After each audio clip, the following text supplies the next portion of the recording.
Hello, beloved. This is your sister Evangelist Marie, and this is our 165 day into our Bible reading in 365 days. May the Lord be blessed. May the Lord be magnified. May the Lord be exalted. I am so grateful to be in this journey with you. As per our schedule, we have to read Second Chronicle chapter 20, 21, and 22, and to read the book of Luke chapter 16. So let us dive into it. In the book of Second Chronicle chapter 20, it's about Ammon, Moab, and the Mount Seir defeat. So this is about Jehoshaphat and his fight. And like his father David, he always seek the face of God in any battle, in anything that come his way. So he walked according to the law, and he walked in the path of his father David, and the law was with him, and the Lord gave him rest in during all his reign. So he did not fight too much battle.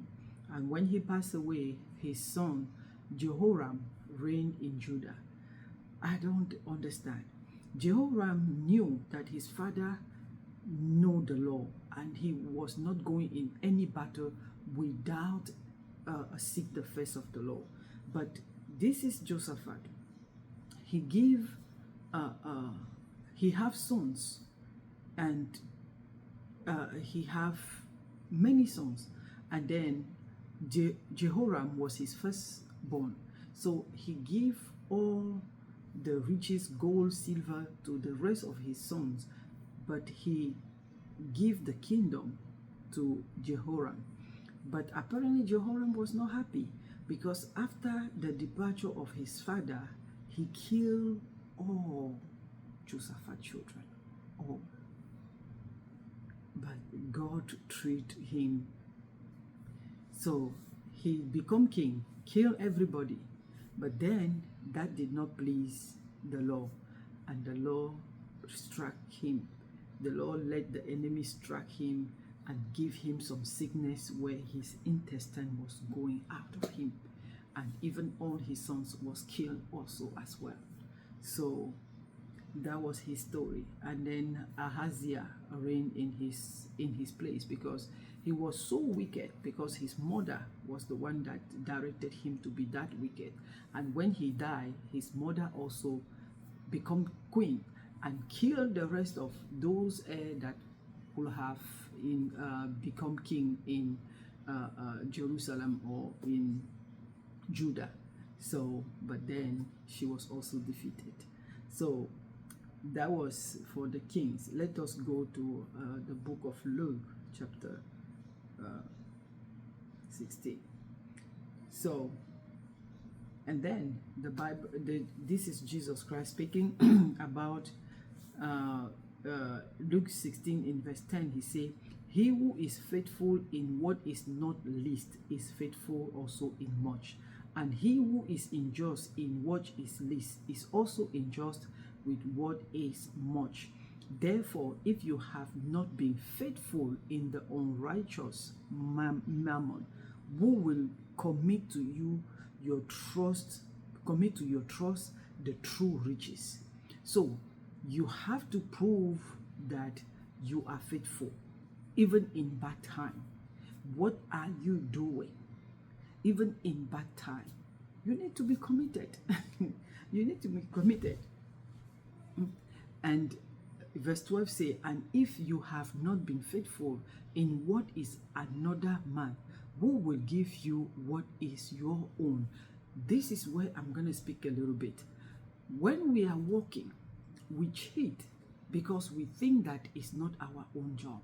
It's not our own business. We can come late. We can leave early. We can be watching phone. We can, instead of working, we can do this because it's not our own. Then you are proving that you are not even worthy to have your own company, because who will give you your own company when you are not even faithful with the company of somebody else? That's exactly what the Lord is saying here. You need to show yourself faithful so that these other things can be added onto you. So then he went on to speak about the law, the prophet, and the kingdom. And he said to verse 17, and it is easy for heaven and earth to pass away than for one letter of this law to fail. Whoever, so he went through the divorce again, and whoever divorced his wife and marry another commit adultery, and whoever married her who is divorced from her husband commit adultery. You can divorce, but don't get married. Do not remarry. This is what he was saying. And then he went ahead. The rich Lazarus, the rich man and Lazarus. So when you have all your benefit on this earth and you neglect the kingdom of God, because the kingdom of God, when it's in you, you will treat the poor very well. Because this Lazarus was poor, but he was laid down at the door of that rich man.